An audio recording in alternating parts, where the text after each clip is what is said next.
sebuah gurun yang luas dan sunyi. Nabi Ibrahim terlihat memimpin untanya yang membawa Siti Hajar dan Ismail yang masih bayi. Matahari terik menyengat kulit. Hajar terlihat khawatir. Sesekali membelai pipi Ismail yang tertidur pulas.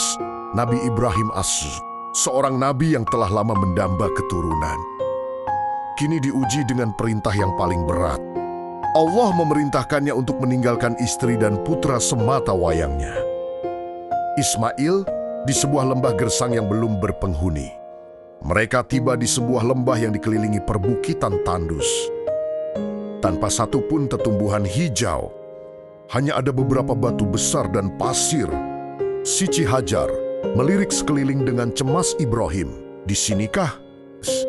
Nabi Ibrahim mengangguk pelan. Tatapannya sendu namun teguh. "Ya, Hajar, disinilah." Ibrahim meletakkan Hajar dan Ismail di bawah sebuah pohon kecil yang kering. Hanya ada sedikit bayangan. Ia meletakkan bekal air dan kurma yang sangat terbatas di dekat mereka. Siti Hajar melihat bekal yang sedikit Ibrahim. "Bekal ini tak akan cukup lama. Mengapa engkau meninggalkan kami di tempat yang tidak ada air? Tidak ada makanan dan tidak ada seorang pun?" Ibrahim berbalik. Langkahnya terasa berat. Hajar mengejarnya. "Siti Hajar, wahai Ibrahim, mengapa engkau meninggalkan kami? Apakah engkau akan pergi begitu saja tanpa menjelaskan?" Ibrahim terus berjalan tanpa menoleh. Air mata menetes di pipinya. Hajar yang putus asa namun memiliki keyakinan kuat mengajukan pertanyaan terakhir. "Siti Hajar," suaranya bergetar namun tegas, "apakah Allah yang memerintahkanmu melakukan ini, wahai suamiku?" Ibrahim berhenti, mengangkat tangan kanannya ke atas, mengisyaratkan ya, lalu melanjutkan perjalanannya. Hajar mengerti. Siti Hajar melihat punggung Ibrahim yang menjauh, lalu menatap Ismail dengan penuh kasih. "Jika demikian, Allah tidak akan menelantarkan kami." Ibrahim berjalan hingga tak terlihat lagi. Ia kemudian mengangkat tangan berdoa memohon kepada Allah. Sebagaimana diceritakan dalam Al-Quran surat Ibrahim ayat 37. Nabi Ibrahim berlutut di sebuah bukit, menengadah ke langit. Air mata mengalir deras. "Ya Tuhan kami, sesungguhnya aku telah menempatkan sebagian keturunanku di lembah yang tidak mempunyai tanam di dekat rumah Engkau, Baitullah yang dihormati. Ya Tuhan kami yang demikian itu agar mereka mendirikan syalat. Maka jadikanlah hati sebagian manusia cenderung kepada mereka, dan beri rezekilah mereka dari buah-buahan. Mudah-mudahan mereka bersyukur." Beberapa waktu kemudian, bekal air dan kurma telah habis. Matahari semakin terik. Ismail bayi mulai menangis dengan keras, kakinya menghentak-hentak tanah. Hajar panik. Tepat di samping Ismail, yang kakinya terus menghentak-hentak tanah, muncullah malaikat Jibril. Jibril menghentakkan sayapnya atau kakinya ke tanah. Seketika, air bening memancar deras dari tanah gersang itu. Siti Hajar dengan cepat ia berlari, membangun tanggul kecil dari pasir dan batu untuk menahan air agar tidak mengalir pergi. Ia berteriak penuh syukur Zamzam. Zamzam artinya berkumpullah, berhentilah. Hajar segera mengisi kantung kulitnya dengan air, lalu memberikan kepada Ismail yang langsung meminumnya dengan lahap. Wajah Ismail langsung terlihat segar. Berkaci keimanan dan usaha Siti Hajar, serta kehendak Allah SWT, sumber air Zamzam yang abadi itu pun muncul. Lembah yang tadinya tandus kini memiliki kehidupan. Beberapa waktu kemudian, sekelompok kafilah dari kabilah Jurhum melintas.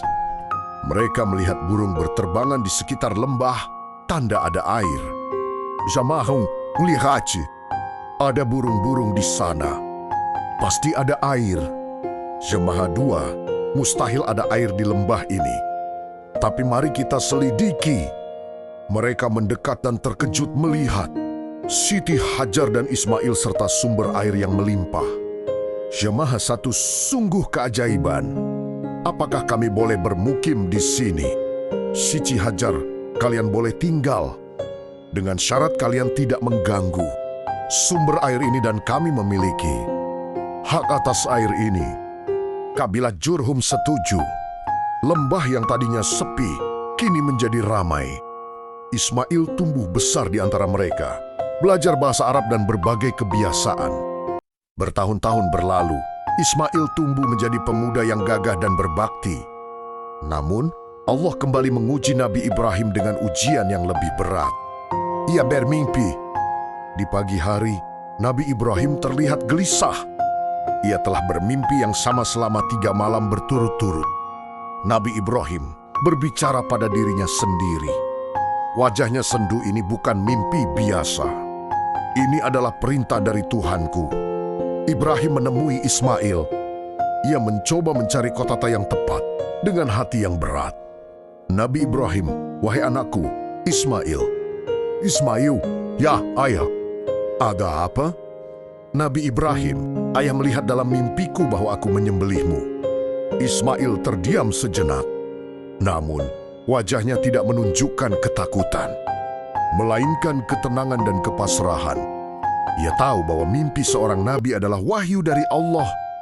Ismail dengan suara yang tenang dan mantap, wahai ayahku, kerjakanlah apa yang diperintahkan Allah kepadamu. Insya Allah, engkau akan mendapatiku termasuk orang-orang yang sabar. Ibrahim terharu dengan jawaban putranya. Tangisnya pecah, bukan karena kesedihan, melainkan karena kebanggaan dan kekaguman atas keimanan Ismail. Hajar menyaksikan percakapan itu dari jauh. Hatinya bergetar, namun ia memegang teguh iman. Nabi Ibrahim memeluk Ismail erat. Engkau adalah anugerah terindah dari Allah. Anakku, semoga Allah merahmati kesabaranmu. Iblis mendekati Ibrahim. Wahai Ibrahim, apa yang kau lakukan? Apakah kau benar akan membunuh anakmu hanya karena sebuah mimpi? Lihatlah betapa tampan dan bakti putra itu. Jangan biarkan perasaanmu hancur selamanya. Nabi Ibrahim, tegas enyahlah kau, musuh Allah.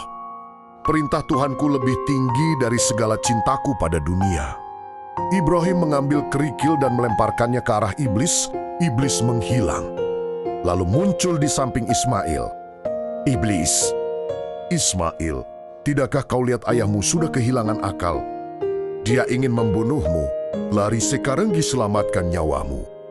Ismail, jika itu untuk Tuhanku, maka nyawaku adalah tebusan yang murah. Pergilah kau, makhluk terkutuk. Ismail melempar iblis dengan batu hingga ia menghilang sepenuhnya. Ismail, ayah, tajamkanlah pisaumu agar aku segera beristirahat dengan tenang. Dan sampaikan salamku pada ibu, katakan padanya. Putranya telah menepati janji kepada Allah. Nabi Ibrahim menangis tersedu-sedu. Wahai anakku, alangkah mulianya engkau sebagai penolong dalam menjalankan perintah Allah. Ibrahim mengarahkan pisaunya ke leher Ismail. Namun, setiap kali pisau itu menyentuh kulit Ismail, pisau itu menjadi tumpul. Ibrahim mencoba lagi. Namun tidak ada luka sedikit pun. Nabi Ibrahim terkejut dan bingung. Ya Allah, apa yang terjadi? Tiba-tiba, suara menggelegar dari langit memenuhi lembah. Cahaya putih turun dengan indahnya. Wahai Ibrahim, sesungguhnya kamu telah membenarkan mimpi itu. Demikianlah kami memberi balasan kepada orang-orang yang berbuat baik. Sesungguhnya ini benar suatu ujian yang nyata. Malaikat Jibril muncul membawa seekor domba, jantan yang besar dan gemuk dari surga. Di tempat Ismail berbaring, kini telah digantikan oleh domba tersebut. Ismail berdiri di samping ayahnya tanpa luka sedikit pun. Nabi Ibrahim berteriak penuh kegembiraan, Allahu Akbar. Allahu Akbar. Allahu Akbar. Ismail sujud syukur, Alhamdulillah. Segala puji bagi Allah sang penguasa alam semesta. Keikhlasan Ibrahim dan ketaatan Ismail menjadi bukti cinta tertinggi kepada sang pencipta. Peristiwa ini pun diabadikan oleh umat Islam di seluruh dunia sebagai hari raya. Idul Adha, hari penyembelihan kurban, bukan darah atau daging yang sampai kepada Allah, melainkan ketakwaan dari hati hamba-hambanya. Lampu panggung perlahan meredup seiring dengan suara takbir yang berkumandang lembut. Es Yali Asyai.